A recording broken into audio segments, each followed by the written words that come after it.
¿Qué tal? ¿Cómo están? Con fuertísimas lluvias, tanto en la capital de la República como aquí en el Estado de México, cuando menos la información que tenemos desde Toluca, donde hay quejas importantes que le demandan a la gobernadora Delfina Gómez, entre varios municipios, pues están muy afectados: Toluca, Metepec, San Mateo Atenco, donde hay prácticamente una demanda muy enérgica por la actuación de la Comisión de Aguas del Estado de México, que no ha atendido como corresponde la situación que ya se está generando por inundaciones precisamente en varios lugares del Estado de México. Está la cuestión de las inundaciones que han afectado, por ejemplo, Zoé Robledo, el titular del Seguro Social, sobre las inundaciones en el Hospital 53 de Lin. Informó que la acumulación del agua derribó una barda que colinda con ese hospital, lo que provocó que el agua, pues en plena tormenta, entrara a la planta baja, ingresar a áreas de la sala de espera y de urgencias. Se informó que no hubo personas lesionadas, pero se está recabando toda la información, se está concluyendo con la limpieza del hospital, por lo que ahora se levanta todo el reporte de daños como en otras partes. Las inundaciones están realmente afectadas. En Chalco, por ejemplo, en el Estado de México, pues la presidenta Sheinbaum había anunciado la cuestión del colector de Chalco, precisamente para reducir el riesgo de inundaciones por lluvias, pero parece que la naturaleza no espera, el agua se precipita y llega fuerte, y a esa zona de Chalco también le está volviendo a tocar, como el año pasado, que fue terrible. Pero dice la presidenta que está por terminarse el colectar allá en Chalco, y bueno, pues llovió muy fuerte. Estuvo ahí la CONAGUA, la Comisión Nacional del Agua, desde el primer momento. No sé si estuvo presente la Comisión de Agua del Estado de México, la CAEM, pero bueno, fueron varios municipios del estado que fueron afectados por los problemas de encharcamientos, inundaciones, y desde luego, pues en la Ciudad de México también. Ahí la responsabilidad pues sería de Clara Brugada, que hizo o tiene un programa para distribuir equipo regionalmente para responder pues a las inundaciones en la Ciudad de México, que también ha sido muy afectada. Pero aquí la CAEM, Comisión de Aguas del Estado de México, parece ser que es nota roja por la molestia de muchos municipios ciudadanos, porque ha dejado de actuar como debería haberlo hecho ya desde antes, como un evento previsor, donde además les llegaron oficios, requerimientos de municipios, como el caso de San Mateo Atenco, y jamás respondieron, y ahora hay problemas en esa zona. Por otra parte, nos vamos ahora a la cuestión de la Suprema Corte de Justicia de la Nación y su renovación a través de este proceso electoral que aún nos trae sorpresas. El INE, pues en contradicción con lo que decía la presidenta Claudia Sheinbaum, en el sentido de que habría que ventilar el asunto de la presidencia de la nueva Suprema Corte de Justicia de la Nación en cuestión de género, es decir, que ahora tendría que ser otra vez mujer. Pero bueno, Sheinbaum señaló que el INE deberá evaluar quién será presidente o presidenta de la Suprema Corte, porque en la Constitución viene una parte de preferencia para las mujeres, dice Sheinbaum, de manera que aún queda a la deriva, aunque no sé qué tanto, si será Hugo Aguilar o Lenia Batres quien presida precisamente la nueva Corte. Pero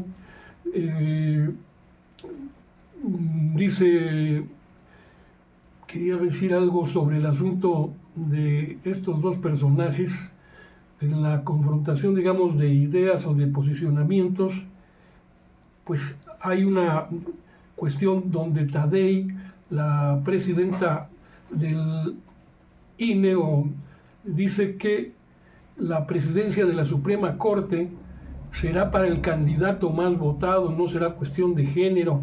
El INE confirmó que la participación ciudadana fue de un entorno al casi alrededor del 13%. El proceso ha estado marcado por la falta de información, de dudas, como les decía, sobre la preparación e idoneidad de los candidatos y el numeroso abanico de perfiles que fueron votados, Los resultados pues se irán conociendo poco a poco y han sido los de la Suprema Corte de Justicia de la Nación los que ahora traen la atención. Con el conteo prácticamente finalizado, sería entonces el abogado mixteco Hugo Aguilar, porque va a la cabeza, seguido de lo que muchos pretendían o presumían que serían las favoritas Lenia Batres, que está en segundo lugar según el conteo, y Yasmín Esquivel. Entonces Sheinbaum dice: la Constitución da preferencia a una mujer para presidenta de la Corte, pero el INE dice que presidirá la Corte la candidatura que haya obtenido más votos. Es un hecho entonces sin precedente que marca un giro decisivo en la configuración de todo el Poder Judicial. Los 9 candidatos promovidos por la 4T, por la Cuarta Transformación, en la reciente elección judicial, pues han reunido el mayor número de votos, han resultado ser los más votados y formarán parte de la renovada Suprema Corte de Justicia de la Nación. Hasta hace unas horas, no mucho, más del 87% de los votos escrutados pues daban estos resultados, y una participación ciudadana del 12.1%. Entonces el abogado mixteco Hugo Aguilar pues estaría resultando la figura número 1. Él es actualmente coordinador de derechos indígenas del Instituto Nacional de los Pueblos Indígenas, como la figura pues hasta ahorita más votada, con casi 5 millones de votos. Aguilar asumiría entonces la presidencia de la Suprema Corte a partir del próximo 1 de septiembre, salvo que algo ocurra en las próximas horas, que ya lo veo difícil. La elección también consagró a Lenia Batres, que es actualmente ministra en funciones, lo mismo que Yasmín Esquivel, como la segunda y tercera en posición, seguidas de Loreta Ortiz y María Estela Ríos, es consejera jurídica de la presidencia. Y cerrando la lista femenina se encuentra Sara Irene Herrerías, titular de la Fiscalía de Derechos Humanos de la Fiscalía General de la República. Y por parte de los hombres, además de Hugo Aguilar, pues se incorporarían a la Suprema Corte abogados como Giovanni Azael Figueroa, experto en derechos humanos de la Universidad Iberoamericana; Irving Espinosa, actual presidente del Tribunal Superior de Justicia de la Ciudad de México; y Arístides Guerrero, joven, quien podría ser el ministro, incluso dicen, más joven de la nueva Corte. Así las cosas en estos términos, ya veremos al final del día, pero creo que esto ya no se va a mover mucho según se ven las cosas. Y bueno, hoy la presidenta Claudia Sheinbaum dijo que pues se expresó sobre un escrito que hizo José Antonio Crespo, que fue publicado en un medio, cuando habló, digamos, con racismo sobre las personas originarias, refiriéndose prácticamente a Hugo Aguilar por ser de origen mixteco. Y dice la presidenta: hay quienes todavía tienen una discriminación, un racismo y un clasismo tremendo que no lo superan, en alusión precisamente a la publicación de José Antonio Crespo sobre esta elección del Poder Judicial, y sobre todo el asunto de la votación de personas de pueblos originarios o de pueblos indígenas. Señala que este comentario de Crespo es muy similar al que en algún momento, según creo usted deberá recordar, ese comentario que hiciera el expresidente del INE, Lorenzo Córdoba, en aquella ocasión cuando lo fueron a visitar representantes de algún grupo originario, de algún grupo indígena. Se burló de ellos porque llegaron los indígenas, dijo, o personas de pueblos originarios, a verlo a él, que es tan fifí, ¿no? Entonces, pues, sobre este caso, la presidenta celebró la virtual elección ya de Hugo Aguilar Ortiz como ministro también de la Suprema Corte, y dice que no había habido una representación de un personaje de origen indígena desde Benito Juárez y el nigromante, ¿lo recuerdan? Entonces, pues así están las cosas en términos de lo que ocurre.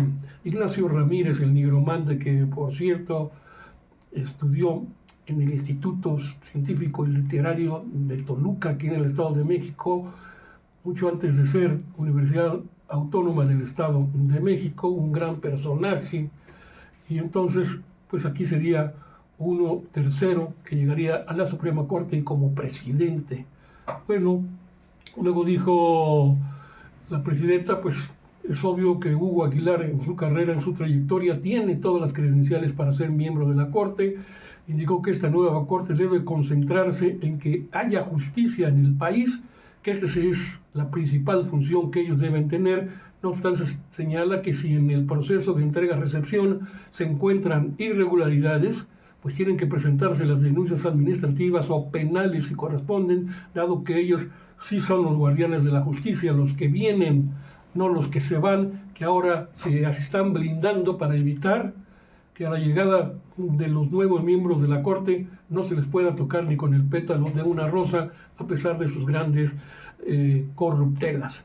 Bueno, nos vamos al otro asunto que tiene que ver cómo está Sheinbaum al final del mes de mayo, y apenas iniciamos abril, en cuestión de preferencia electoral, cómo la ve la gente a la presidenta Claudia Sheinbaum. Y bueno, aquí les voy a dar los datos que tenemos a la mano según salió esta encuesta que aprueba a la presidenta Claudia Sheinbaum todavía con un alto nivel de aceptación al término de mayo, aunque continúa, digamos, un ajuste gradual desde el pico registrado a inicios de este año. Esta encuesta es la más reciente encuesta nacional en vivienda de Buendía y Márquez que publica para el periódico El Universal. Indica que el 73% de los mexicanos aprueban la gestión de la mandataria federal. Me dicen que, ¿dónde pueden encontrar? Pues ya lo dije, la encuesta en el Universal aparece, Buendía y Márquez, así la pueden buscar en redes, es amplia. Tiene entonces, le digo, el 73% de los mexicanos aprueban la gestión de la presidenta, y en términos comparativos, según lo leo aquí, este porcentaje implica una reducción de apenas 2 puntos con respecto a abril y desciende frente al máximo de 80 que alcanzó en febrero durante lo que es la efervescencia generada por la toma de posesión de Donald Trump y el anuncio de sus primeras medidas comerciales. Actualmente, en una fase de mayor normalidad, Sheinbaum pues sigue manteniendo niveles de aprobación pues muy elevados si se le compara con otros presidentes en el mismo tramo de gestión, e incluso prácticamente igual a los de que tuvo en esos momentos también el presidente queridísimo de todos, Andrés Manuel López Obrador. La brecha partidista, otro rubro, sigue siendo pronunciada entre los simpatizantes de Morena. La aprobación bordea la unanimidad, casi 89%, lo que refleja la gran cohesión interna que todavía hay alrededor de la presidenta Claudia Sheinbaum. Y el descenso reciente que les manejo en la aprobación proviene sobre todo de ciudadanos afines a la oposición, quienes han empezado a escatimar un poquito su respaldo. Hoy 47%, por ejemplo, de panistas y priistas, 47% aprueban a la presidenta, que está 47% un poco alejado del porcentaje que tuvo ya cercanos al 60% registrados luego de su toma de posesión.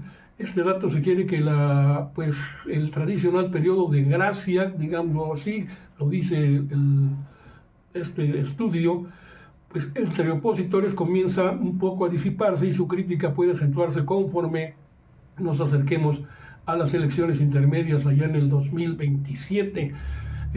Un retroceso similar se observa entre los independientes. Aproximadamente 4 de cada 10 mexicanos pertenecen a esta categoría, y en febrero su entusiasmo fue el principal factor que impulsó la aprobación presidencial de niveles del 80% alcanzados por la presidenta, y en ese momento 74% de los independientes aprobaban la gestión de la presidenta.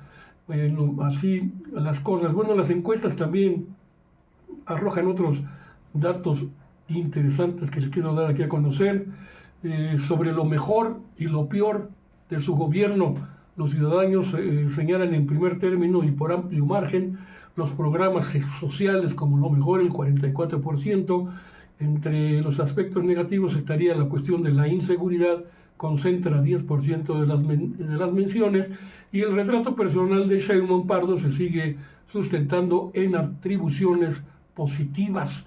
75% la considera honesta, 74% cree que posee el carácter necesario para gobernar, 73% opina que entiende los problemas de la gente y 58% confía en su autonomía con respecto a la figura del expresidente Andrés Manuel López Obrador. Además, la percepción de que está bien preparada para ejercer el cargo alcanza el 77%, una de las calificaciones más elevadas de la serie y un activo clave para sostener la confianza ciudadana.